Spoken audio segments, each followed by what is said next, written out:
Bom dia, gente. Oi, oi. O assunto era polêmico, né? Aí enche, né? Já Muito bem. bom de dar nome em palestra, pelo menos. Gestão de portfólio tradicional, um castelo de mentiras, né? Para dar aquele impacto, né? Muito bem. Eu pedi para fazer numa salinha que tivesse uma portinha, que tem uma portinha ali que vocês não estão sabendo, que eu vou sair correndo quando acabar. Eu falei, vou fazer com palestra com um cara grande, ele fica segurando a galera, né? Aí eu posso fugir ali, né? Quem quiser bater, né? Muito bem. Vamos lá. Somos, né, da K21. É uma foto com a galera, com a família, em algum evento no final. Não tem todo mundo aí, mas temos nós aqui com alguns dos familiares. O Avelino com a Mari, eu com a Bia, essa é minha esposa, a Dânia e a Carol. Essas certificações da K21. A Avelino e eu também lá na nossa sala lá da K21. O Avelino, ele é coach fixo nosso há um ano, coach variável há uns 2 anos e meio, e além disso, palestrante, trainer. Faz tudo, né? Você Isso. eu vi agora já. Já Caraca, olha tanto aí. tempo junto que já virou casamento. E temos algo a revelar para vocês hoje. Muito bem. Bora lá. Isso significa que provavelmente vai acontecer em vários slides, né? Isso. Se aconteceu nesse, né? Provável. Provavelmente. Beleza. Gestão de portfólio tradicional, um castelo de mentiras. E a gente botou essa frase aí, né, do don't be fragile, be agile. Tem muito a ver com esse assunto, certo? E esse castelo de 4 andares, ele não tem só 4 andares, ele tem também 8 personagens. E a gente conseguiu um designer para desenhar os 8 personagens ontem à noite para a gente, e estamos bastante orgulhosos de apresentar os 8 personagens para vocês. Tá? Então, é um castelo de 4, são 4 andares de mentiras, um sobreposto. Isso é muito comum nas empresas grandes. Claro que em empresas menores isso fica num tamanho menor, mas nas empresas grandes, empresas com 1.000, 5.000, 10.000 ou mais funcionários, é muito comum ter esse castelo de mentiras de 4 andares. Tá? Então, vamos começar com o primeiro andar, e o primeiro andar começa com o escopo fechado. Então, estamos falando da gestão de portfólio. Muitas vezes é aquela coisa assim, quais são os projetos que a gente vai fazer no que vem? Chega nessa época do ano, começam a fechar quais são os projetos para o portfólio do ano que vem, e ele começa com o primeiro andar, que é o escopo fechado. A gente fala de projetos com seu escopo fechado. Nesse andar tem 4 personagens que moram nesse andar. O primeiro deles é o rei Jacei. Ele sabe o que quer. Essa é a mentira 1.1. É a gente se enganar que a gente sabe o que quer, o cliente sabe o que quer, o que é uma tremenda de mentira. Várias vezes que a gente faz a pergunta para as pessoas, qual é o maior problema que a gente tem, né, na área de TI ou na área de projetos? Normalmente eu diria não, sempre aparece algo do tipo, o cliente sabe o que quer. A gente já sabe que é uma mentira. E mais, quem já adota ágil, e já sabe que muitas vezes a gente imagina que sabe o que quer, 2 semanas depois já tem um resultado de uma sprint e fala, não, putz, não era bem isso que eu queria. Para coisinhas pequenas de 2 semanas a gente já erra, imagina para projetos grandes. Então essa primeira mentira é a gente supor que a gente já sabe o que quer.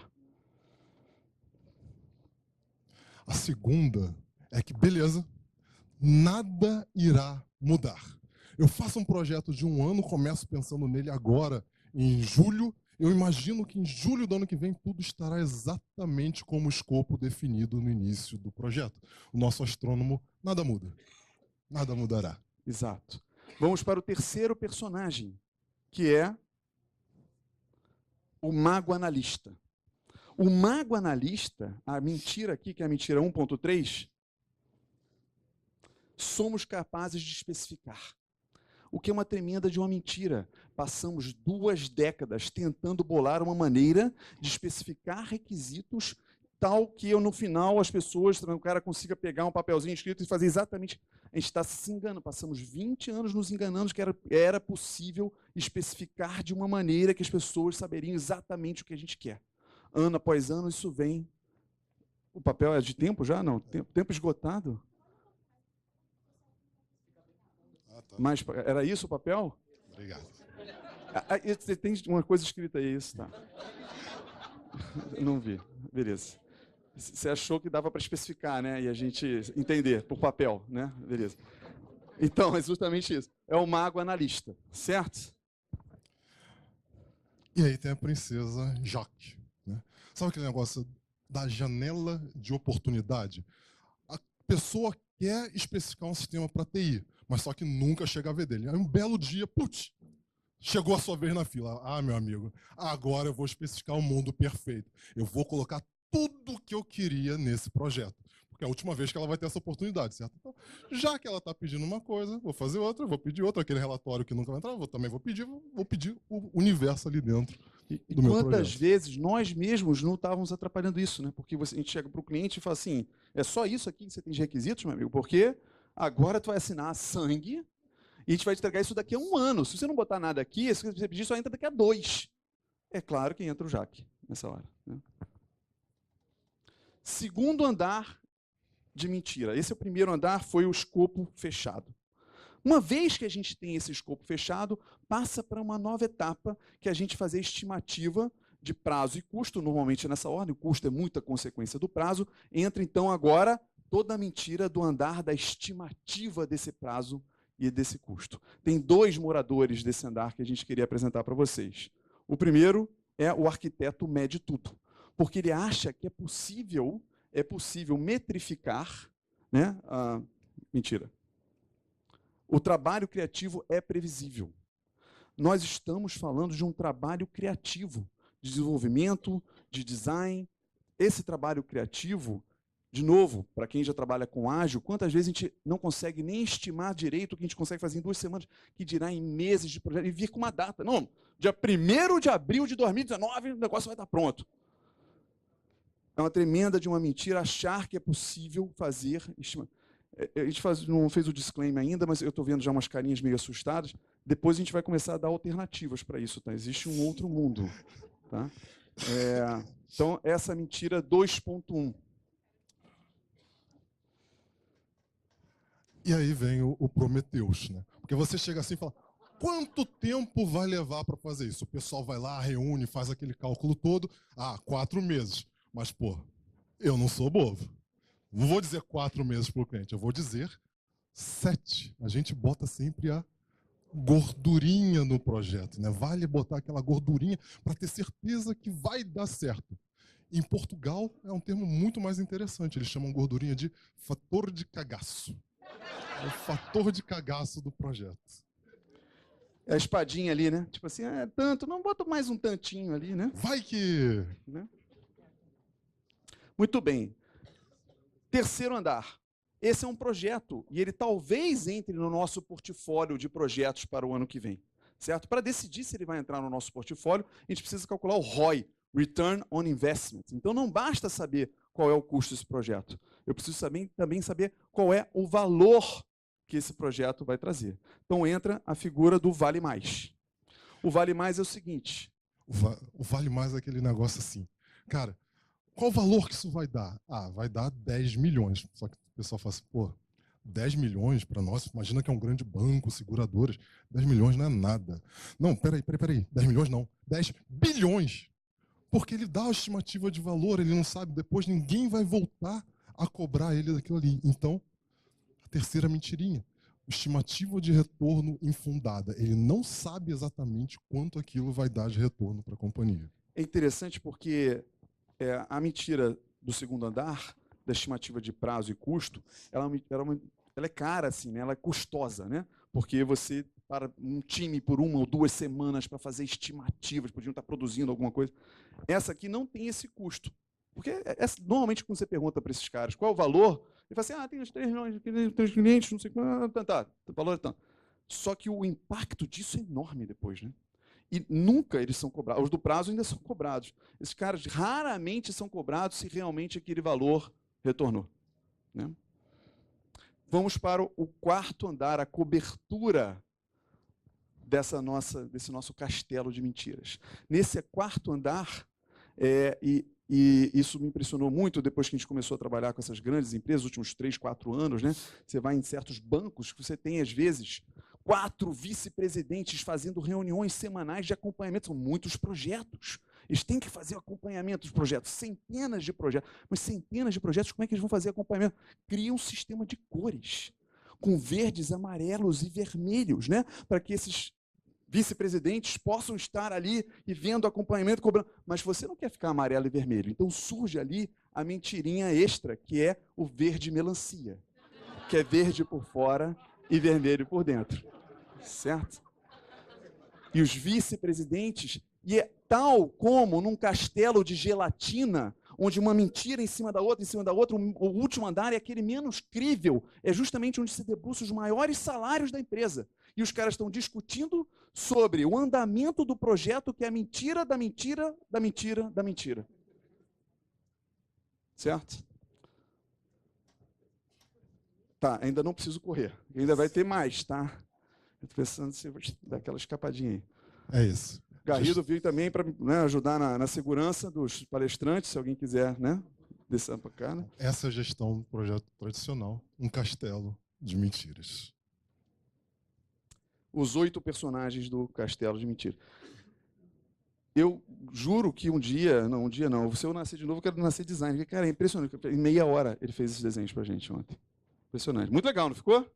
Palmas para o Chiui, que foi quem fez. Não precisaria estar aqui, não. Uma palma para ele. Mas há algumas alternativas. Quais a gente vai ver agora? Antes, só alguns avisos. Não há um roteiro.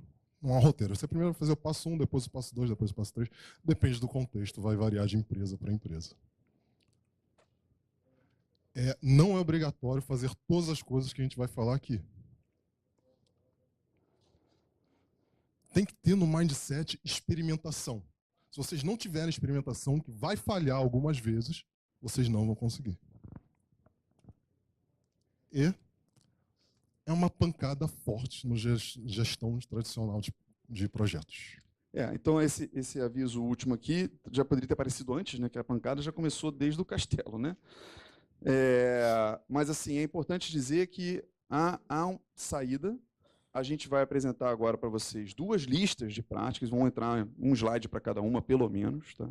E mais do que isso, hoje a gente vê as pessoas que tradicionalmente, né, estavam naquela figura de um PMP ou de um PMO dentro de uma empresa, mudando também o foco da carreira, onde a carreira deixa de ser, especialmente quando a gente começa essa transformação, ela deixa de ser aquela coisa tradicional e passa a ser atuação justamente em prol dessa transformação.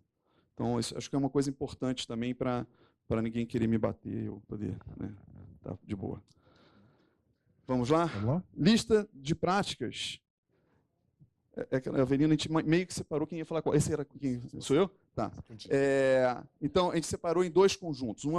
Esse primeiro conjunto são melhorias na gestão tradicional, ou seja, qualquer uma dessas práticas, muito provavelmente, supercontextual, você pode aplicar semana que vem.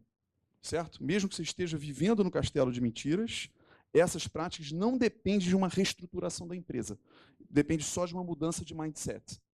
Certo? Então, a gente fez esse primeiro conjunto. De novo, não tem roteiro, não tem uma ordem cronológica entre elas aqui. Mais ou menos, a gente botou numa ordem, né, que a gente acha que é possível, mas não necessariamente. Tá? E, além desse conjunto, tem um outro conjunto, que a gente está chamando de, né, a gestão de portfólio ágil. Essas normalmente dependem de uma mudança estrutural na empresa. E tudo que eu estou falando aqui não é regra, né, 100%.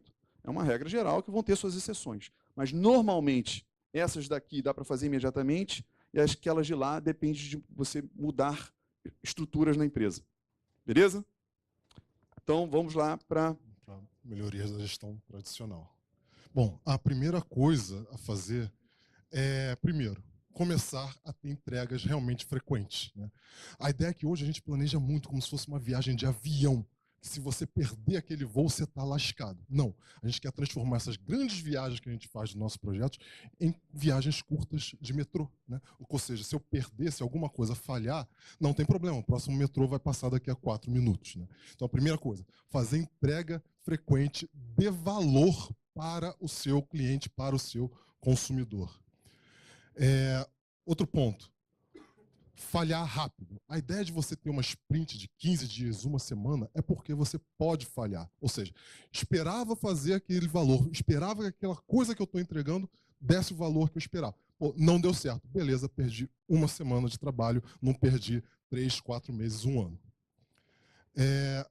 E o último aqui embaixo é: dê transparência a todas as coisas que estão acontecendo no seu fluxo de trabalho. Então, por exemplo, tem esse time aqui, esse time está dedicado a fazer projetos, mas toda hora esse time é interrompido para fazer pequenas manutenções, atender outros times, etc. Cara, tem que estar transparente no seu quadro essas pequenas interrupções, essas outras coisas que não são projeto. O que está roubando energia de você tem que estar claro para todo mundo, desde o desenvolvedor até o presidente, se for preciso. Acho que é só um complementozinho e dizer que não só essa prática aí, como várias que a gente vai mostrar, elas podem ser gradativas também, certo? Você não precisa começar com sprints semanais, pode começar com uma sprint de um mês, que vira mais para frente 2 semanas, uma semana, ou quem sabe você entrar em fluxo contínuo, não precisa nem de sprint.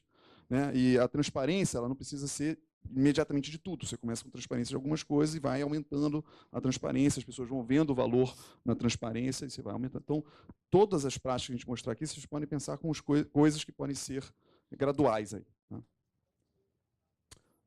Essa aqui é uma interessante, que é sobre o escopo flexível. É uma forma de você... Essa daqui talvez seja uma mais simples, a gente vai mostrar que tem uma escadinha do que seria esse escopo flexível. Tá? Tem mais de um nível de escopo flexível. Mas a gente pode pensar o seguinte, no tradicional, a gente tinha o escopo fechado, e aí, a partir do escopo fechado... Deixa eu ficar com o passador, que acho que eu vou passando aqui. Você calculava o prazo e, a partir do prazo, o custo. Certo? Então, a parte de cima é o dado e a parte de baixo estimado. Uma maneira de você flexibilizar que é possível imediatamente, sem mudar as estruturas, tem outras coisas que podem ser melhores, tá? É você fazer a inversão desse triângulo. Você fixa o prazo e o custo, e aí você estima qual é o escopo. Então, isso, em geral, já é melhor do que o tradicional invertido. Tá?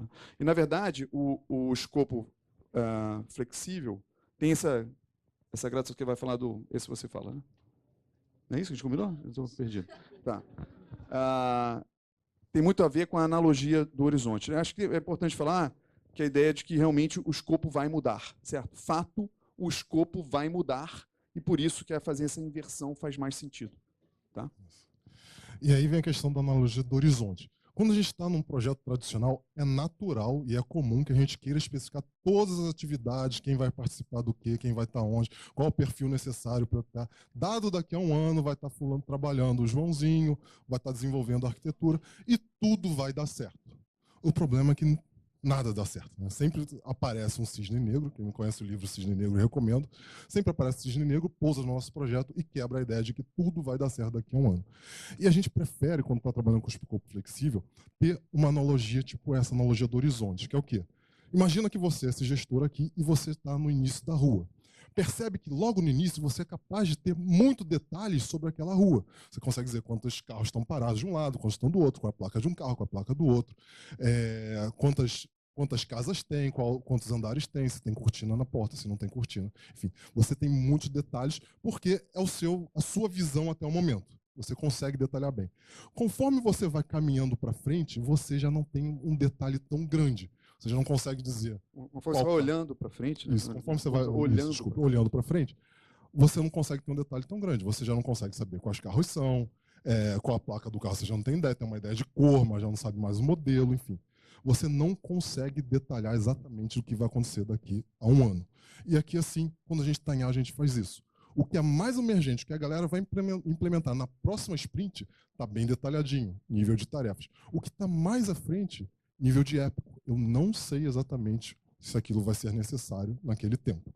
Eu posso ter um alvo, e inclusive, quando eu tenho esse nível de detalhamento, gera o desapego. Eu não estou apegado na data tal, está com a coisa acontecendo exatamente com aquela pessoa naquele momento. Não. Se não acontecer, se eu tiver que entrar numa rua dessas aqui, por exemplo, não tem problema. Eu entro, saio, continuo olhando para o meu alvo lá em cima da rua. Beleza. E aí vem justamente, né, níveis diferentes de escopo. Né? A gente está partindo do escopo fechado, né? Então, o escopo fechado é o que tradicionalmente é feito. Um pouquinho melhor do que o escopo fechado é você ter um escopo priorizável. O que é isso? Cara, já fechamos o escopo, comprometemos, não tem como mexer. Então, pelo menos, vamos priorizar o que daquilo a gente vai conseguindo entregar antes, que é o de maior valor. Não estou mexendo no escopo porque, no momento, na minha empresa não dá, mas pelo menos eu consigo ir priorizando as coisas dentro daquele escopo e fazendo entregas de valor. Priorização pelo valor. Tá? Pouco melhor do que o priorizável é o negociável. Tá? Ou seja, não, o escopo fechou, a gente já está priorizando, e muitas vezes uma vai levando a outra. Tá? Se você de fato quiser subir esse degrau, você pode ir direto para o escopo flexível total, que a gente é o último degrau. Mas do priorizável, muitas vezes acontece, você começa a entregar valor, e o cara fala assim, mas, poxa, estou vendo isso aqui, não poderia fazer aquilo, em vez daquela outra coisa que a gente especificou? Na verdade, assim, não poderia fazer isso? Tem um botão que apaga isso? Sou eu? Fui eu que apertei isso? Eu poderia fazer isso? Eu poderia fazer mais isso no projeto? O mais isso no projeto impacta em mudar prazo. Então, você pode entrar num outro modelo e falar assim, não, então, se você quiser fazer isso, a gente tira uma outra coisa. Então, você começa a flexibilizar coisas que possam entrar em detrimento de outras saindo. Isso já é um pouco melhor do que só priorizar, é o que a gente está chamando do escopo negociável. Tá? Melhor ainda do que o negociável é quando você tem a possibilidade de antecipar o prazo. Por quê?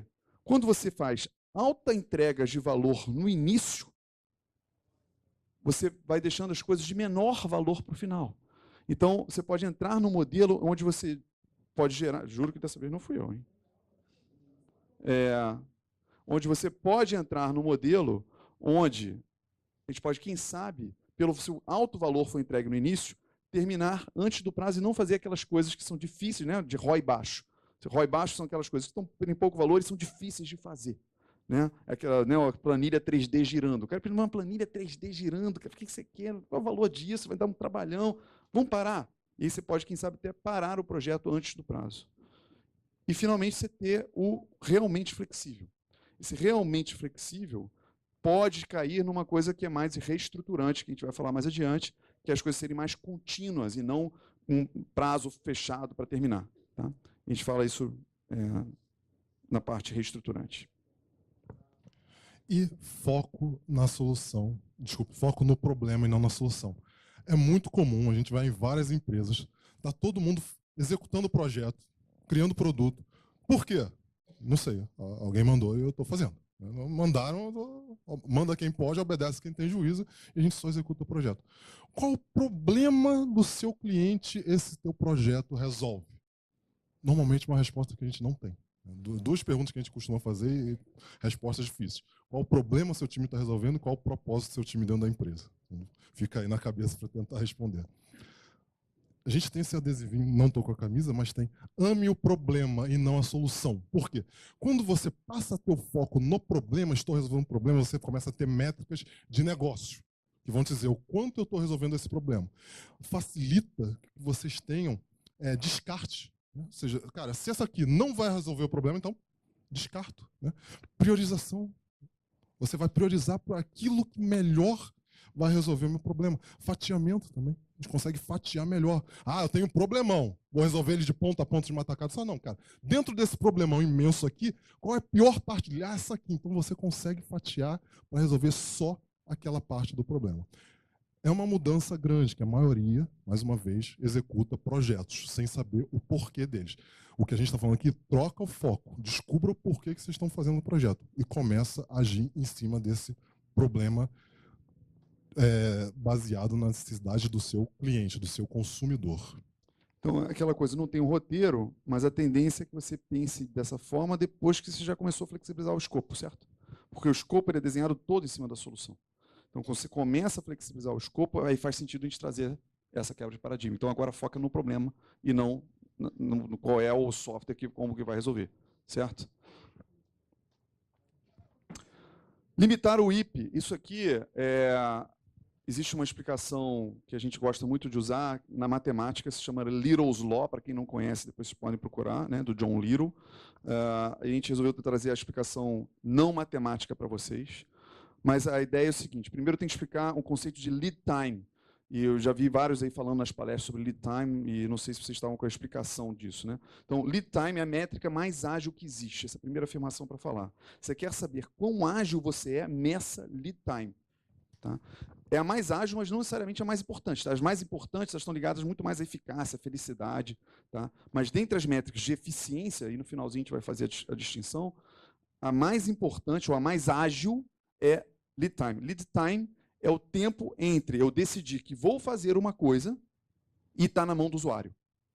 Ah, então vamos fazer isso? Beleza, a partir dali você começa a contar o cronômetro, quanto tempo depois aquilo está na mão do seu usuário.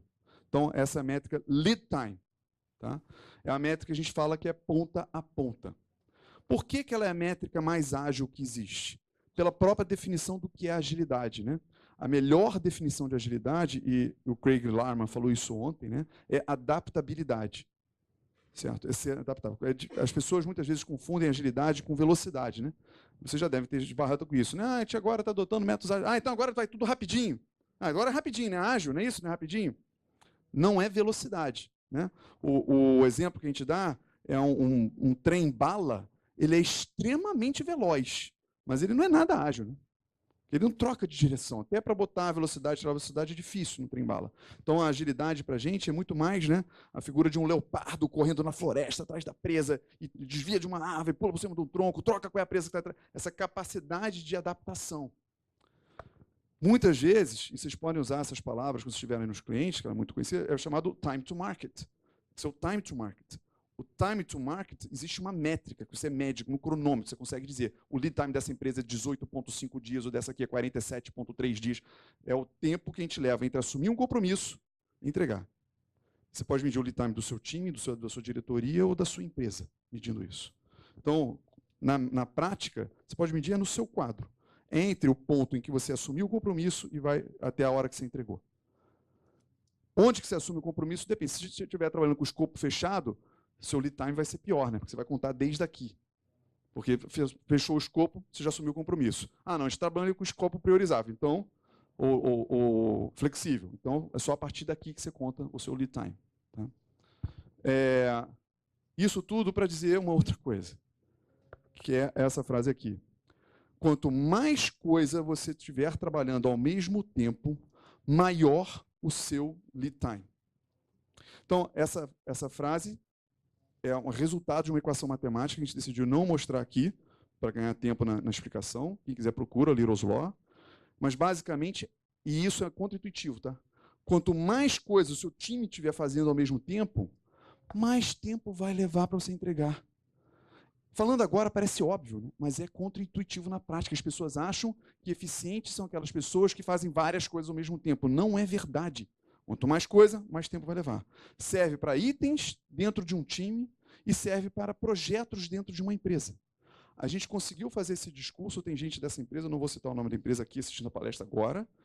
Eles conseguiu entrar na gestão de portfólio deles em 2016, num ponto que eles estavam com 150 projetos priorizados para 2017.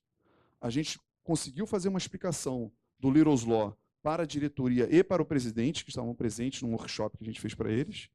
A partir dali, dos 150, eles decidiram descartar 138, ficar com apenas 12, e no finzinho do ano a gente conseguiu convencê-los que dos 12 a gente deveria tocar só 6. Depois que acabasse um, a gente pensava no 7º. E foi uma mudança enorme na empresa. Tá? Eles estão aqui, não sei se querem se pronunciar ou não, mas se quiser, depois eu posso fazer a conexão aqui individualmente, não vou citar o nome da empresa, mas tem gente aqui dentro que viveu isso e sabe o impacto que isso trouxe. Tá? Então, é baseado nessa ideia aqui. E, de novo, isso é imediato, você não precisa reestruturar a empresa. E começar a eliminar as ideias. Isso que o Toledo acabou de falar, de 198, 158, cair, tirar, jogar fora 138 ideias. Por quê? Todo mundo aqui sofre o mal do século XXI para o knowledge workers, para os trabalhadores do conhecimento. Não importa em que empresa, qual time você esteja, a demanda é muito maior que a capacidade da entrega. A demanda que vocês têm é muito maior que a capacidade de vocês entregarem sempre. É preciso ter uma peneira. Né? Não é um funil. Funil é o seguinte, funil você tem um bocão imenso, você tem lá os 200 projetos rodando, mais cedo ou mais tarde eles vão passar. Né? Aqui não, a ideia é peneirar mesmo. quais são, de todos esses projetos que a gente tem aqui, quais que realmente agregam valor, qual que dá resultado, traz cliente para a empresa. Esses que a gente vai fazer. E dentre esses, qual que agrega mais valor? É o que a gente vai fazer primeiro. É uma peneira, não é um funil. É interessante, essa frase serve para a vida, né? A vida do século XXI é isso, né? Todos nós aqui vamos morrer sem ter feito tudo o que a gente gostaria de fazer, certo? É um mal do século XXI. Tá? Muito bem. Essa imagem aqui, quem já viu essa imagem aqui antes? Praticamente todo mundo. Não precisa explicar. Não, não explica aí, Evelina. Tá melhor. Ah, deu uma melhorada, viu? Então, Isso. É outra meia hora de um design. Não, na verdade, levou um ano para o cara melhorando, porque eu fui chato, eu estava meio apegado à imagem original, né? Então, vou descer do palco aqui, talvez fique um pouco na frente, mas depois eu saio. Isso aqui é a primeira versão. Né? Muita gente trabalha ainda nesse nível aqui, que é o quê? É o nível do time ágil. Meu time é ágil, ou seja, recebe uma demanda de alguém, vem magicamente de algum lugar, a gente trabalha em sprints ou Kanban, alguma coisa desse tipo, e faz uma entrega. Não sei muito bem o que aconteceu com aquilo. Mas né, eu estou aqui para fazer projeto, eu fiz projeto, entreguei, acabou. Já é muito bom. A gente tirou lá dos projects, primaveras, etc., já colocou na parede, pá, é isso aqui que nós estamos fazendo. São essas as atividades do time, é isso que a gente está entregando. Mais ou menos, isso aqui é dos anos 90, né? Mais ou menos lá por volta dos anos 2000, veio a Mary Poppendieck e falou o seguinte, cara, a gente precisa ter organizações lean, né? Olhar o ponta a ponta, from concept to cash. Né? Tem uma barreira aqui. From concept to cash. Desde a concepção da ideia até aquilo virar um resultado. Isso deveria estar mapeado, por exemplo, nos quadros Kanban de vocês. Tanto de time e, sem sombra de dúvida... Alô, alô? Foi. Então, desde o momento que a ideia surgiu, né, todo o processo daquela ideia, como é que foi, análise de negócio, construção, até validação, coloquei em produção, até que chegou lá na mão do meu usuário final. E aí, mais ou menos no início do ano de 2010, veio a galera do Lean Startup e falou, cara, muito bonita essa ideia de ter requisitos, mas sistema não tem requisitos. O que você tem são hipóteses. Hipóteses que o cliente vai usar, hipóteses que aquilo vai trazer o dinheiro, hipóteses que o cliente vai permanecer com a gente, são só hipóteses. Eles falaram o seguinte, cara, você, no fundo, não tem que olhar só from concept to cash. Cash é muito raso, você pode trazer dinheiro hoje e perder o cliente amanhã. Você tem que olhar desde a hipótese até a felicidade, até a satisfação. From hypothesis to happiness.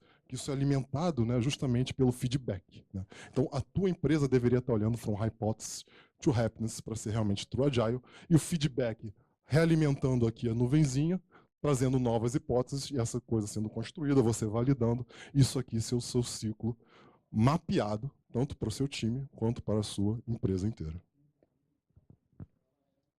Muito bem. Vai ligando aí. Esse aqui seria o Kanban de portfólio, um exemplo, a gente pegou, pessoal, tem gente da FPF aqui, né? Obrigado aí, viu? Eu pedi permissão quando bati a foto, há um ano atrás, mas só agora que eu estou usando. Isso.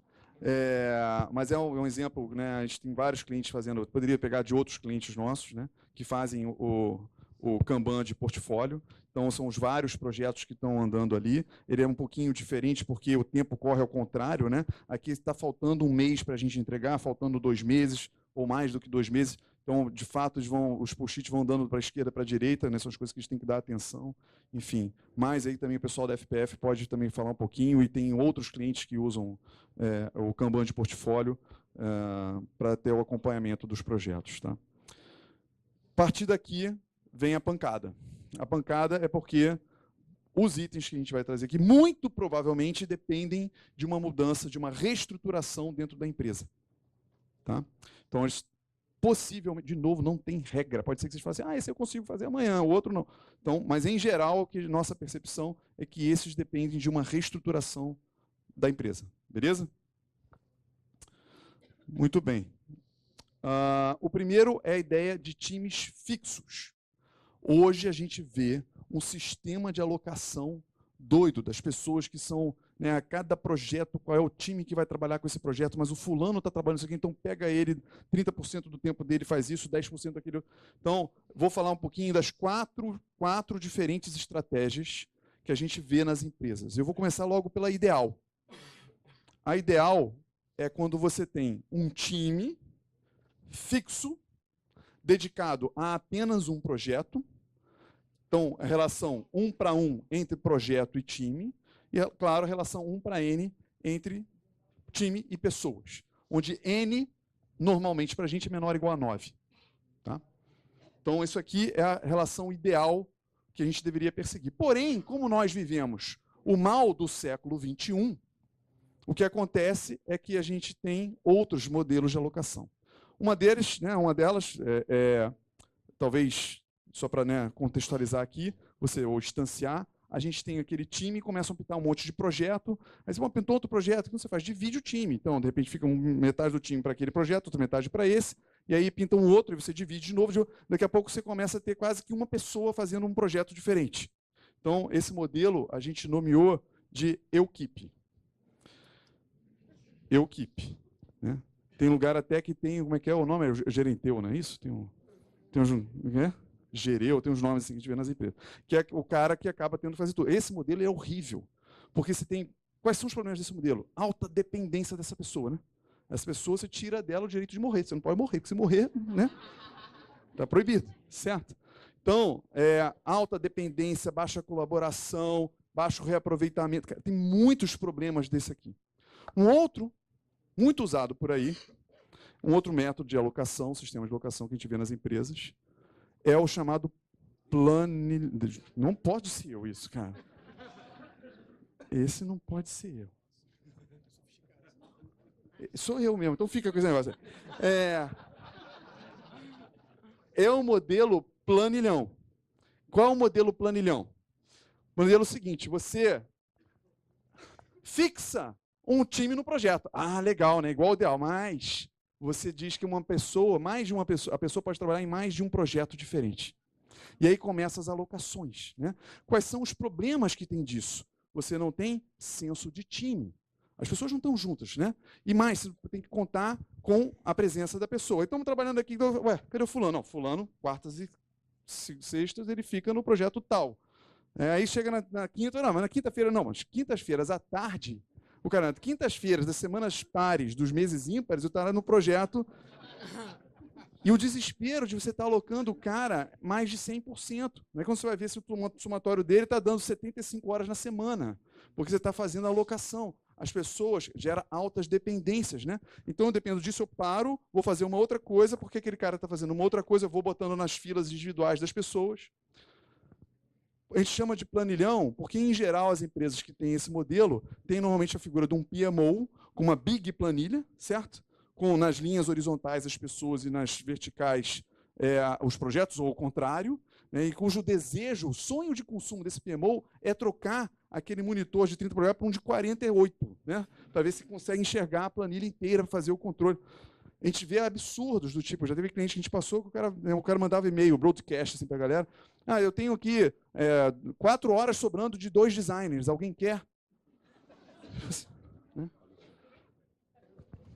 Muito bem. Última opção é o multiprojeto. O multiprojeto é uma opção paliativa. Ela é melhor do que essas outras duas, mas não é a ideal.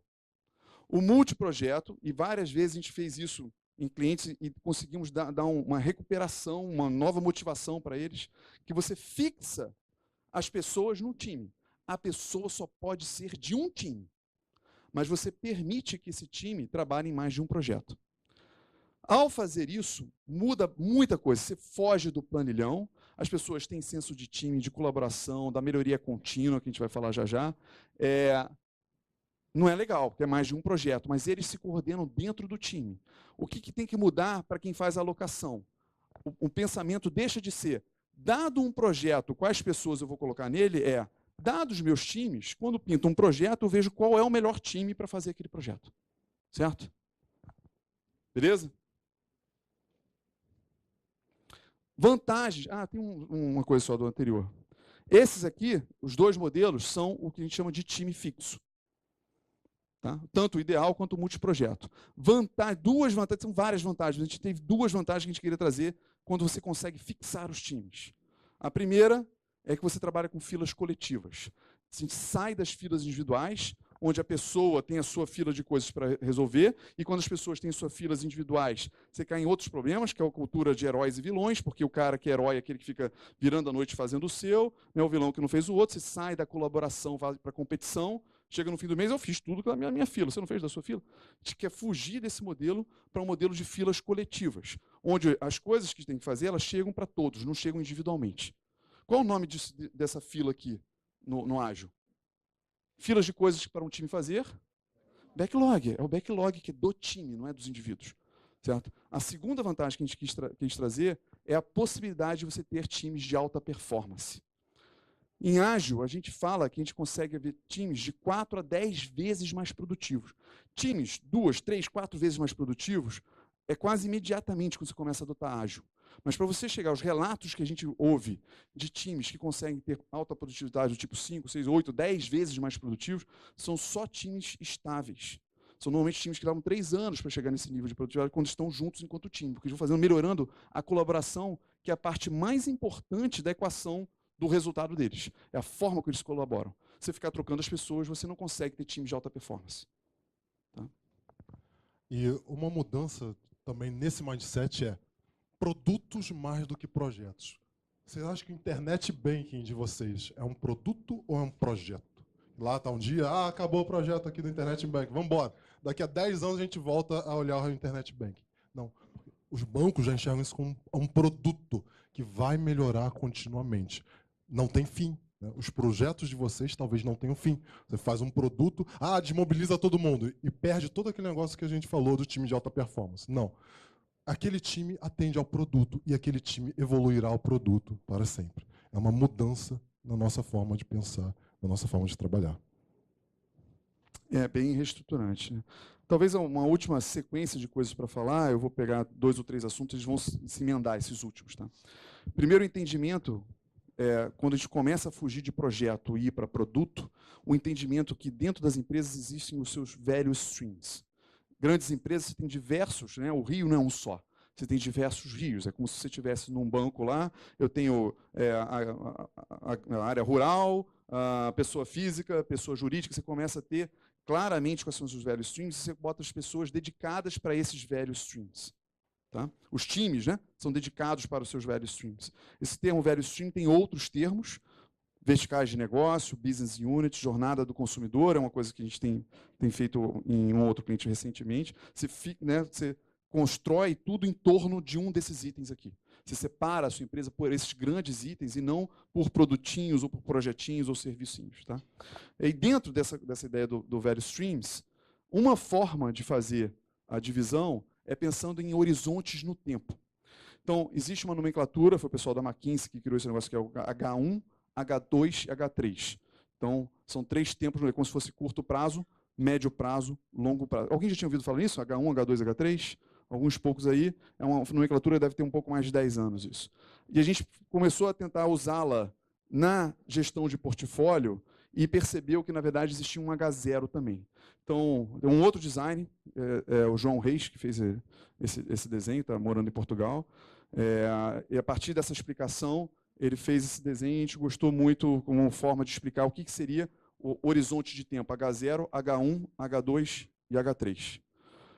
O H0, vou começar pelo H1, que é mais fácil. O H1 é a sua vaca leiteira atual. Então, parte da dedicação, do esforço, né, dentro do seu portfólio de coisas a serem feitas, tem que ser dedicado para as coisas que dão o seu leite atual, para você manter essa sua vaca leiteira. Tá? Mas parte do esforço que as empresas têm que fazer estão no H2. O H2 é como se fosse o bezerrinho.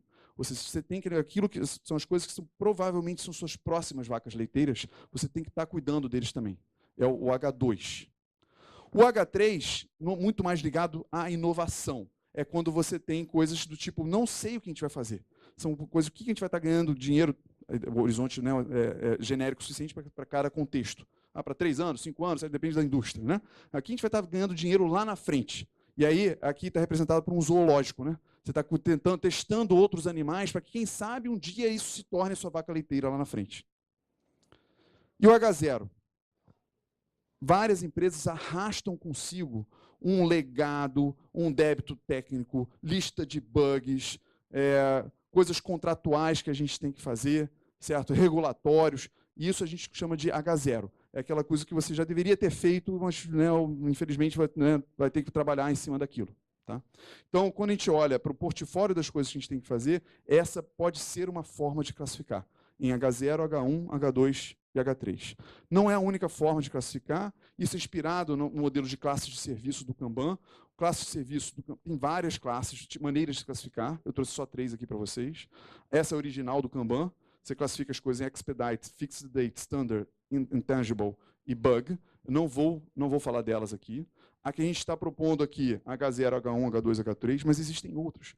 Tem clientes nossos que preferem pensar separando em coisas financeiras, ou seja, que dão dinheiro ou que reduzem o teu custo, que também pode ser subdividido, estruturante, regulatório e inovação. É uma outra forma também de você classificar.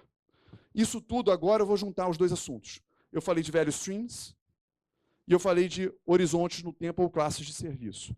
Então, uma forma de você fazer, isso aqui é bem reestruturante, tá? É a redistribuição orçamentária. É essa proposta aqui. Vou explicar de pedacinho em pedacinho. Hoje, a redistribuição... Está acabando, obrigado. A redistribuição orçamentária, ela é feita bottom-up. Por quê? Você tem os vários projetinhos que as pessoas, né, vão propondo, eles vão subindo na hierarquia e você junta aquilo para descobrir como é que você vai distribuir o seu orçamento. Então, aqui seria uma proposta de mudança para ser top-down. Ao invés de eu fazer o orçamento distribuído pelos vários projetinhos, eu parto de cima. Quais são os meus value streams? Quanto de dinheiro eu quero dedicar para crédito agrícola, para a pessoa física, do meu budget? Eu sou um banco, tenho aqui 100 bilhões para distribuir no meu orçamento. Você faz top-down por assunto, ao invés de ser bottom-up por projetinhos. Tá? Então, você teria para cada vertical de negócio um percentual. Dentro dessa vertical de negócio, você tem que pensar também na distribuição pelas classes de serviços. Se você estiver usando horizontes no tempo, por exemplo, H0, H1 e H2. Em geral, também não é regra, H3 é inovação. Então, normalmente é um orçamento separado, ela não é por vertical de negócio. Poderia também ter inovação por vertical de negócio, mas, em geral, as pessoas separam, porque você pode estar criando uma nova vertical de negócio, certo? Um novo business dentro da sua empresa. Então, normalmente é um orçamento separado. Então, essa seria uma forma top-down, né, combinando aí, né, isso é importante. Qual é o percentual que eu vou botar dentro dos campos? Mas quanto que eu dedico para uns? Como é que eu vou decidir isso? Muda, essa pergunta é válida. Aí o que a gente fala se inspira no que dá dinheiro hoje. Quanto que essa vertical de negócio dá dinheiro hoje? Olha, 30% do dinheiro que entra na empresa é disso. 25% é disso. Então, já parte desse ponto. É claro que você pode ajustar com expectativas. 30% vem disso, mas isso aqui é uma área que a gente está achando que vai morrer. Essa aqui de digital, não sei das quantas, é uma área que a gente vai... Aí você pode ajustar em cima disso daí e você tem uma primeira distribuição orçamentária feita top-down, olhando por value streams. Tá? Ali, só para dizer, esse é o último slide, o último conteúdo daquela lista, né, de práticas que a gente fez, é o último dos últimos. Mais um. É o penúltimo dos últimos. Que é a alocação de times por value stream. Você tem 4 estratégias, e aqui a de baixo sempre superior à anterior. Tá? Separar por componentes de software, componentes técnicos, não é a melhor estratégia. Um pouco melhor do que isso é separar por canais. Até aqui a gente vê muito nas empresas. A gente tem tentado levar as empresas para um outro paradigma, que é separar os times por produto, para você fugir das restrições técnicas. Né? Canal seria tipo iOS, Android, não é a melhor maneira. Se distribuir por produto é mais interessante. E mais do que por produto, a gente ter o que a gente chama de feature teams. Então, a definição, bom, só para dizer que é um, né, mais do que o outro, a definição de feature teams é multidisciplinaridade em 2 dimensões. A gente fala muito de times multidisciplinares, normalmente se referindo apenas ao aspecto técnico. Mas o ideal é você buscar que times sejam multidisciplinares tanto a nível técnico quanto a nível de produtos. eu tenho capacidade de mexer em mais áreas da minha empresa, certo? Em mais produtos dentro do meu value stream, por exemplo, certo? E aí, de fato, você começa a ter o que a gente chama de feature. Eu não gosto muito do termo, mas é o popularmente conhecido feature teams. Tá? O último sou eu. O último é você, verdade. É o último meu. Aqui, voltei, gente. É mudar a forma como somos cobrados por projeto produto. Hoje é muito comum cobrarem da gente eficiência. Quando é que fica pronto? É eficiência, é uma pergunta de eficiência. O que a gente quer é mudar, sair da eficiência e ir para eficácia. Quanto isso me deu de retorno? Quantos usuários eu estou retendo? Quantos novos clientes entraram? Sair de eficácia e ir para... Sair de eficiência. Desculpa, sair de eficiência e ir para eficácias. Métricas de resultado, métricas do pirata, o famoso R, né? NPS, Fit for Purpose, tudo estaria aqui na forma como a gente cobra os nossos portfólios de projeto. E aqueles vice-presidentes, né, que é a parte mais cara da empresa sendo dedicada para ver verde, amarelo e vermelho, ao invés de discutir verde, amarelo e vermelho, eles deveriam estar discutindo quanto que isso está me dando de dinheiro? Qual foi o retorno? E aquela semana passada? A gente perdeu 5% dos clientes com aquele, mas a gente recuperou em 17% quando eles vieram com o canal tal. Trazer a discussão para o que realmente agrega valor e não a mentira da mentira da mentira da mentira. Certo? Agora acabou? Está aqui. Foi mal. Obrigado, CFC. CFC ali. E o Rafa Schill, menino Schill. Que desenhou os oito personagens para a gente aí, tá? E é isso aí, pessoal. Beleza.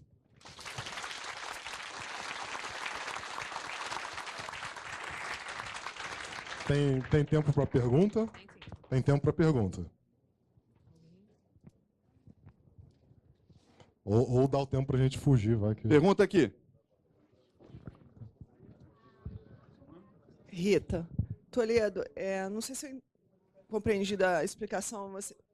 Vocês falaram que time fixo era uma ideia boa, mas isso não traz também um pouco de um problema assim de restringir essa parte de feature? Eu fiquei meio... Beleza. Como é que esse é fixo e ele conhecer de vários produtos simultaneamente? Perfeito. São práticas, né? Detalhezinhos de prática. Você começa a ter outras coisas. Você fixa o time, não significa isolar.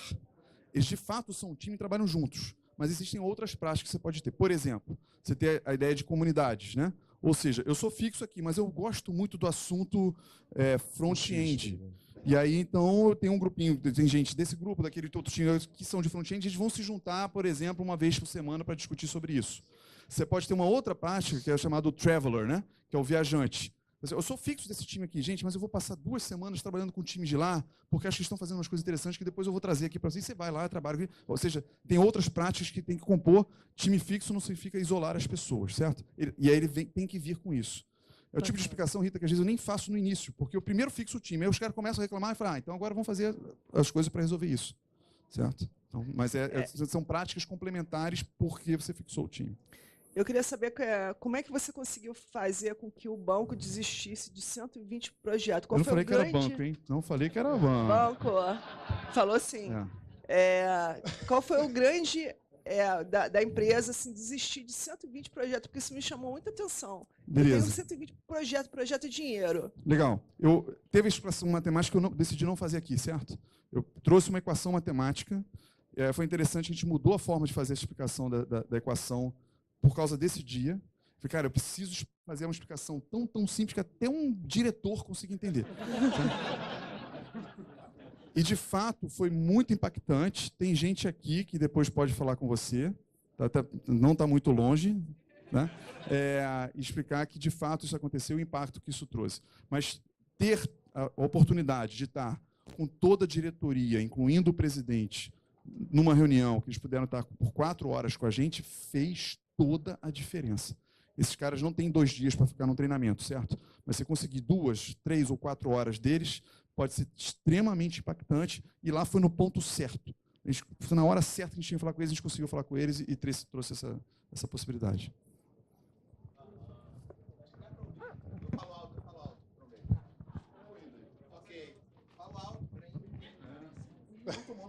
Gostou da piadinha? No começo falou bastante do PMO, né? E há altamente uma mudança várias práticas foram dadas e, a dependendo da profundidade da aplicação, há uma mudança estrutural na organização, ok? Dado uma aplicação de algo que é mais estruturante, qual que é o trabalho do PMO depois? Legal. Então, a primeira prática é o PMO entender que ele tem que ser um agente de transformação. Isso, acho que é a coisa... Não tem regra 1 para 1, tá? Todo PMO vai se tornar um agente... Depende... Os papéis, né, depois que a gente começa a adotar a gente vê muito mais pelo perfil das pessoas do que pelo papel que ele exercia antes. Mas uma das histórias, são histórias, certo? Que a gente vai coletando. Então, um tipo de história que a gente acha muito legal quando ela acontece dentro da empresa é quando o PMO fala assim, tá, aquilo tudo que eu fazia não está mais fazendo sentido nesse novo mundo. Ainda tem coisas aqui, ainda temos que levar para lá. Eu vou ser o agente de transformação. Então, a gente tem histórias. Infelizmente, não estou lembrando se tem alguém aqui que passou por isso. Se tiver alguém aqui, depois se apresente aí. Estou pensando nos meus clientes aqui, pessoas que passaram por essa transição. Muitas vezes esse cara pode se tornar o Agile Coach dentro da empresa, certo? Então, é um caminho muito bonito e bacana que a gente já viu acontecendo em mais de uma... Ali sentado.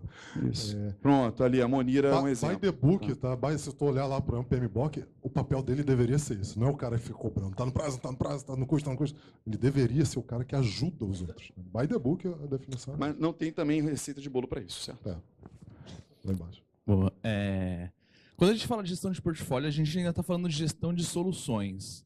Isso. E a gente vê OKRs, outras formas de trabalhar, Boa. que a gente foca mais na eficácia e nos problemas que a gente deve sanar. Ótimo. Vocês acreditam que algum dia a gente pode matar a gestão de portfólio e pensar, o propósito desse time nesses 3 meses é aumentar o churn, ou diminuir o churn, ou aumentar o engajamento? É possível isso? Então, é interessante, no caso, né, com você, com a sua empresa, vocês têm eu cheguei a pensar em botar a foto de vocês, né? Aqui vocês têm lá um Kanban de portfólio também. Ele primeiro que já não chama de projetos, chama de iniciativas. Né? E vocês têm uma restrição muito bacana que nada pode durar mais do que 3 meses. Qualquer coisa que queira falar mais do que 3 meses, você ainda tem que subdividir, não vira nem post-it em algum lugar, certo?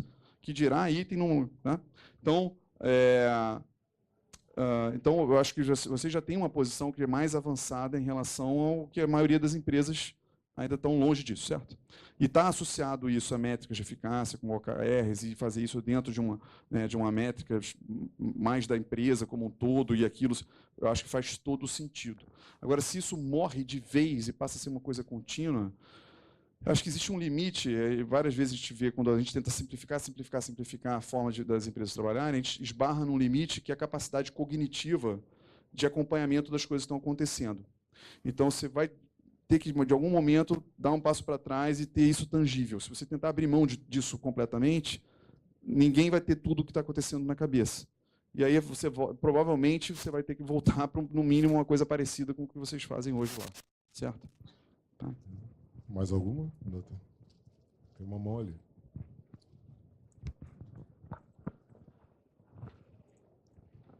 Oi, tudo bom? Hoje e ontem a gente ouviu muito falar sobre a diferenciação, parar de ser projeto, começar a ser produto.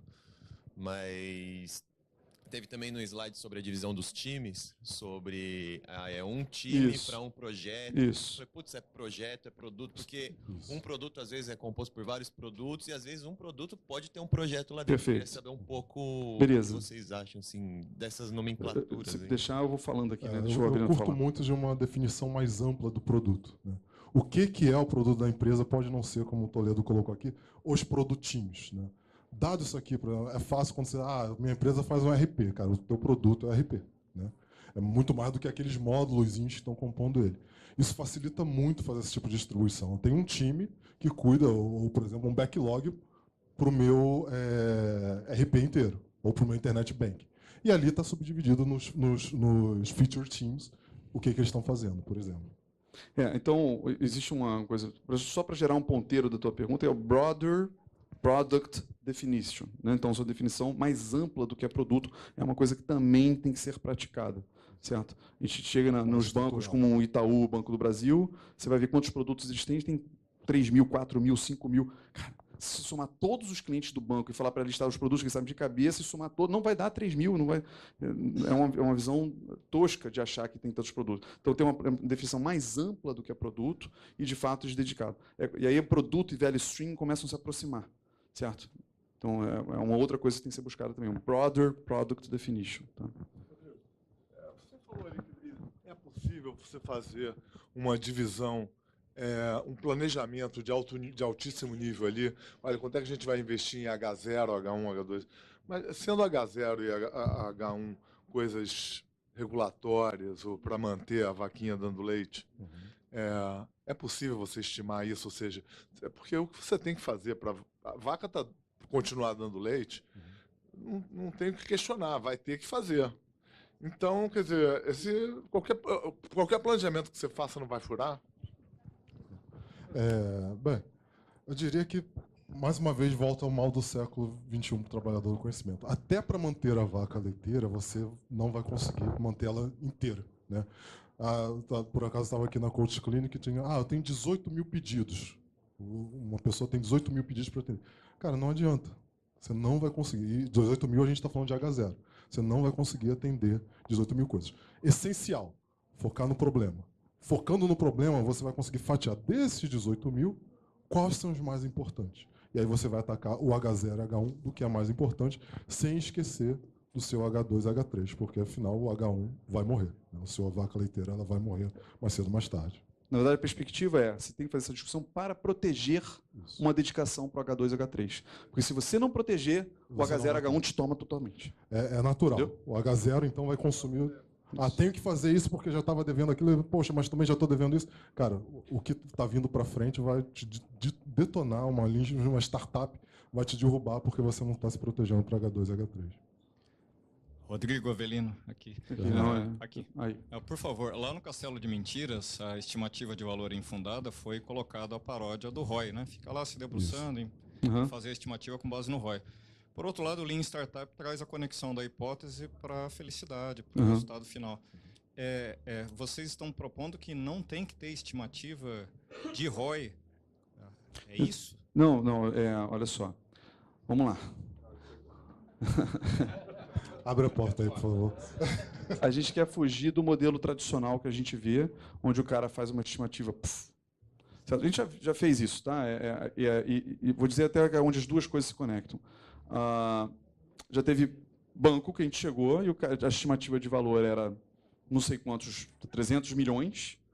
E aí, quando a gente foi ver, o cara estava falando, só para não deixar tão explícito, um outro exemplo esdrúxulo aqui, a quantidade que eu queria ter de ganho em cima de universitários ricos. Eu falei, quantos universitários têm dinheiro em conta para ter esse tipo de aplicação que você está sugerindo aqui? E você vai ver, cara, na verdade, era um número muito menor. Então, o infundado, porque as pessoas simplesmente chutam esse número. Isso aqui vai dar, que a gente tem tantos clientes, tantos universitários, vai dar 300, mas calma aí, de onde você tirou isso? Então, essa é a primeira coisa.